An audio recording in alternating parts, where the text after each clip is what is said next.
இந்த வார்த்தையை ஆண்டவர் உங்களுக்கு தீர்க்க தரிசனமாய் சொல்லுகிறார்.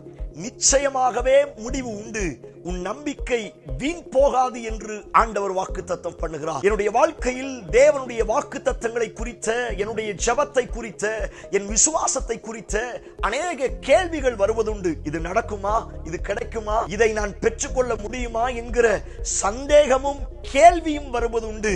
அப்படிப்பட்ட நேரத்திலெல்லாம் அவரை நோக்கி பார்க்கும் பொழுது அவர் சொல்லுகிற ஒரே ஒரு வார்த்தை, நிச்சயமாகவே. நிச்சயமாய் பதில் உண்டு, நிச்சயமாய் தப்புவிப்பேன், நிச்சயமாய் பதில் அளிப்பேன், நிச்சயமாய் நன்மையானவைகளை தருவேன். தேவப்பிள்ளையே, ஆண்டவருடைய வசனத்தை அறிக்கை செய்யுங்கள்.